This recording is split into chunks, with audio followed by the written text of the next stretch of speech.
NA 128 से हम पहुंच चुके हैं NA 130 में, और इस हल्के के बारे में बता दें कि यहाँ से नवाज शरीफ साहब इलेक्शन लड़ते रहे हैं और इस बार भी लड़ रहे हैं। यह हल्का 2018 में 125 था और नवाज शरीफ साहब चूंकि नाअहल थे इसलिए उन्होंने यहाँ से इलेक्शन नहीं लड़ा और यहाँ से वहीद आलम साहब ने पाकिस्तान मुस्लिम लीग नून के टिकट पर इलेक्शन लड़ा। उनका मुकाबला डॉक्टर यास्मीन राशिद ने किया जो 1,05,000 वोट लेकर हार गईं, जबकि जीतने वाले के वोट 1,22,000 थे। यूं पाकिस्तान मुस्लिम लीग ने इस हल्के में अपनी जो जगह है वो बरकरार रखी और अपनी रवायत बरकरार रखी यहाँ से जीतने की। अब ये हल्का क्या सोच रहा है इस बारे में बात करें, लेकिन ये आपको बता दें कि इस बार मुकाबला नवाज शरीफ साहब ज़ाहिर है यहाँ पर खड़े हैं और उनके मुकाबले में खड़ी हैं यास्मीन राशिद साहिबा पाकिस्तान तहरीक इंसाफ की तरफ से, लेकिन उनके पास तहरीक इंसाफ का निशान नहीं है। तो आइए ज़रा बात करके देखते हैं यहाँ के लोगों से। तो ये बताइए आपको क्या लगता है कि आइंदा इलेक्शन में यहाँ से फिर कौन सी पार्टी या उम्मीदवार जो आप समझते हैं आपके वोट का सही मानों में हकदार? मैं समझता हूँ कि सबसे पहली बात तो ये है कि जो इलेक्शन है, जो इस टाइम इलेक्शन वेव चली हुई है पूरे मुल्क में, बड़ी खुशाइन बात है कि एक इलेक्टोरल प्रोसेस जो उनसे मुल्क में शुरू हुआ है। और मगर मैं एक चीज़ पे कहूँगा, I am not talking about PTI, I am not talking about Noon League, I am not talking about People Party, लेकिन एक चीज़ का being as a member of legal fraternity और एज ए इंडिपेंडेंट ऑब्जर्वर मैं समझता हूँ सबको इक्वल राइट्स मिलने चाहिए इलेक्शन लड़ने के लिए। इक्वल राइट्स है, खा बताएं PTI है, मैं बताएं कि मैं ये बात नहीं करा करता कि PTI क्या है कि कुछ नहीं, लेकिन बात ये कि सबको इक्वल राइट्स है। हमारा आइन कहता है या हमारा कॉन्स्टिट्यूशन कहता है कि ऑल आर इक्वल बिफोर बताएं कॉन्स्टिट्यूशन, तो इक्वल राइट्स मिलने चाहिए कि फंडामेंटल, ये मैं समझता हूँ ये एक फंडामेंटल राइट की खा वर्जी है कि इसमें जौन सा ना कि अगर उनको आउट किया जा रहा है या उनको किया या अगर उनको आउट करना ही था तो फिर उनको टिकटें ना देते उनके। आप बताएं कि आप वोट देंगे? जी मैं वोट लाजमन दूंगा जी। तो कौन सी पार्टी या उम्मीदवार आप समझते हैं आपके वोट का सही? सर मैं समझता हूँ जो करंट सिचुएशन है, प्रेजेंट सिचुएशन है, एक बहुत ही कंफ्यूजिंग और बड़ी फ्रस्ट्रेटिंग सी पोजीशन है कि किसको कहें, किसके बारे में कहें, किसको वोट देंगे। लेकिन अपेरेंटली क्योंकि अगर साहब का रिकॉर्ड देखा जाए और प्रीवियस काम देखे जाए तो मैं समझता हूँ कि PMLN नहीं है। फिलहाल तो खान साहब ही हैं, लेकिन खान साहब अंदर जेल में। हाँ जी। आपके ख्याल में PTI? हाँ जी। नून लीग। क्यों सर?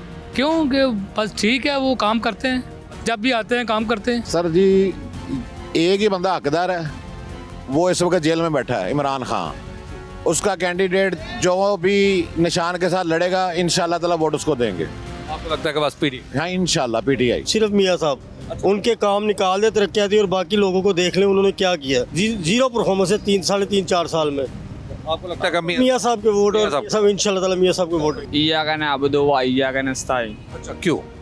हमारा जान है वो। अच्छा वो अंदर रह के भी हजारों क्या करोड़ों लोगों के दिलों में राज कर रहा है। अच्छा आपको लगता है कि PTI? जाहिर बात है 100%। लेकिन उनका तो बल्ले का निशान ही कोई नहीं रहा। कोई बात नहीं, उसको उम्मीदवार तो उसके साथ खड़े हैं ना। पीपल पार्टी जिंदाबाद। People's Party? बस। अच्छा।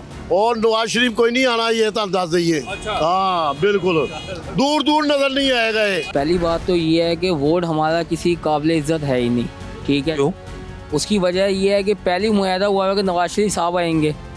अगर ये बात आपसे बेहतर कोई और जान नहीं सकता, ये बात आप भी मानते हैं, वरना एक चोर आए जेल में रहे फिर उसके बाद दोबारा उसे बुलाया जाए, उसे फूलों का स्वागत दिया जाए, ना आप बच्चे ना मैं बच्चा, दुनिया देखी हुई है। ये नवाज शरीफ साहब की हुकूमत है, इन्होंने पार्टियाँ बनानी हैं, मुल्क का बेड़ा गर्क होना है, इसके अलावा और कुछ भी नहीं होना। वोट देंगे ना?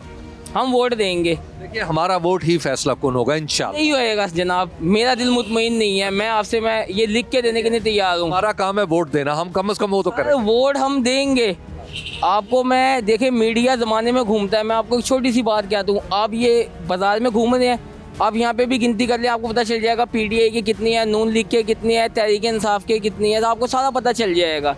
ऐसे ही है, उसके अंदर वोटिंग का क्या फ़ैसला आप लेंगे, डब्बे बदली हो जाती हैं, सब ये मुआहदे हैं। हम वोट देंगे लेकिन हमें क्या पता हमारा वोट हक में है या नहीं है। इंशाल्लाह हमारा वोट गिना जाएगा। चलें इंशाल्लाह। शुक्रिया। हमारा वोट इंशाल्लाह अज़ीज़ गिना जाएगा। पाकिस्तान का दस्तूर इस बात की ज़मानत देता है कि हर शख्स अपनी आज़ादाना मर्जी से वोट देगा और उसका वोट पूरी दयानतदारी से गिना जाएगा। सर ये बताइए आपको क्या लग रहा है आइंदा इलेक्शन में वो कौन सी पार्टी या उम्मीदवार जो आप समझते हैं आपके वोट का सही मानों में यहाँ से हकदार? नून लीग। नून लीग क्यों? बस क्योंकि इनके मैंने 2 दौर देखे हुए हैं और उसमें ना तो महंगाई थी, लोग मुतमईन थे, और इंशाल्लाह उम्मीद करते हैं इस दफ़ा भी ऐसे ही होगा। सर मियाँ नवाज शरीफ भी जीतेगा जनाब। हाँ जी, ये उसी का हल्का है, हमेशा वही जीतता है इंशाल्लाह, फिर अब भी वही जीतेगा। आपको लगता है कि इंशाल्लाह। आपको क्या लगता है आइंदा इलेक्शन आ गया तो फिर वो कौन सी पार्टी है उम्मीदवार जो आप समझते हैं आपके वोट का सही मानों में हकदार है? भाई अगर हम सच्ची बात करें ना, इलेक्शन तो फिक्स है, फैसला तो पहले ही हो चुका है किस पार्टी ने जीतना है। अगर अवामी राय ली जाए तो फिर तो सभी पार्टियों को आज़ादी से इलेक्शन लड़ने देना चाहिए, जो कि यहाँ नहीं हो रहा। सिर्फ एक पार्टी को दबाया जा रहा है। सभी को इलेक्शन लड़ने का हक है, आज़ादी से लड़ने दें, फिर जो फैसला आवाम करे वो कबूल करना चाहिए। आपकी राय में कौन है फिर उम्मीदवार? जो आपको अच्छा लगता है, जो आप समझते हैं कि हमारे लिए, हमारे मुल्क के लिए ज़्यादा फ़ायदामंद है, उसको वोट देना चाहिए। आप वोट देंगे? बिल्कुल दूंगा। सर अभी तक तो फ़िलहाल सोचा नहीं है, लेकिन मुझे यही लगता है कि पिछले जो 4 सालों में हुआ है और बल्कि 1.5 सालों में जो कुछ पीडीएम ने किया है, तो उनका कोई भी नुमाइंदा मुझे नहीं लगता कि वो वोट का सही अख्तियार है। अच्छा जी, तो फिर क्या होगा? मुझे लगता है कि इंसाफ की जीत होगी। सर लग तो रहा है कि शेर की बारी आएगी, लेकिन अब मेरी यही गुजारिश है कि जो भी आए ना हमारी आवाम के लिए बेहतर करे, क्योंकि अब जो आएगा ना वो कुछ करेगा तो आगे जाएगा, अगर नहीं करेगा तो बस वो भी फिर गया। वोट देंगे ना? वोट डालेंगे इंशाल्लाह। कौन सी पार्टी हो? पार्टी शेर को डालना है। हाँ शेर। अब तक तो कोई भी नहीं, जो हकदार था उसको उन्होंने उधर बैठाया हुआ थाने, तो अब क्या इलेक्शन करवाने का फायदा क्या? आपस में ही कर ले, कमेटी डाल ले, जिसकी आती है बारिश को बना दे वज़ीर आज़म। जिसके साथ मुकाबला था असल, वो हमारा आपको पता है कि जेल के अंदर है, तो मुकाबला। वोट देंगे? नहीं, वोट नहीं अब किसी को देना। वोट देना चाहिए? नहीं, वोट नहीं देना। इमरान खान आएगा तो इमरान खान के लिए वोट भी है के उनके लोग हैं ना, वोट देना चाहिए आप। हाँ, वोट जो फिर यास्मीन राशि यहाँ पे खड़े हुई हैं, यहाँ डैकरिया लैपटॉप में अभी पढ़ा था कि उनको मिला है, तो जाहिर सी बात है फिर उस पर ठप्पा लगाएंगे। शेर को वोट डालना हमने। अच्छा, वो क्यों? पहले भी 2013 में भी शेर को डाला, अब भी शेर को। अच्छा, इंशाल्लाह। ये बताइएगा आपको क्या लग रहा है वो कौन सी पार्टी या उम्मीदवार जो आप समझते हैं आपके वोट का सही मानों में आइंदा इलेक्शन में हक? अच्छा, पीडीए क्यों? उसके अलावा कोई है ही नहीं पाकिस्तान के पास, कुछ भी नहीं है। यानी आप सिर्फ उन्हें नहीं है। नवाज शरीफ के जो काम है वो मुंह बोलते सबूत है। यहाँ से भी इंशाल्लाह आपको वोट को आपने सर्वे किया होगा तो राह उनकी नज़र आई होगी, लेकिन ये है कि वो एक मुल्क परस्त बंदे हैं। बंदा वो भी ठीक था इमरान खान, लेकिन उसके जो फैसले थे ना वो कारआमदनी हुए। तो आपको लगता है आप नून? इंशाल्लाह जी। सही मानों में तो हमारे वोट का कोई भी हकदार कोई भी नहीं है मेरे हिसाब से तो कोई भी नहीं है। आप खुद देखिए, हमने 50 साल 55 साल वोट दिए, कई 2-3 जनरेशनें गुजर गई हैं। कौन सी ऐसी हुकूमत आई है जिसने पायदार काम किया है? सारे कहते के लिए काम, सारे कहते हैं हमने, मगर ऐसा है नहीं, है नहीं। वोट देंगे? फैक्ट्स नहीं, मैं नहीं वोट दूंगा। वोट देना? नहीं, बिल्कुल नहीं, क्योंकि वोट वाला सिस्टम भी वो सिस्टम नहीं रह गया कि आप वोट दें जिसको, उसी के डब्बे में से वो वोट निकले। अगर आप गैर जानिबदार और बेलाग तर्जियों और तबसरों में दिलचस्पी रखते हैं तो अभी सुनो न्यूज़ का YouTube चैनल सब्सक्राइब करें और बेल आइकन पर क्लिक करें।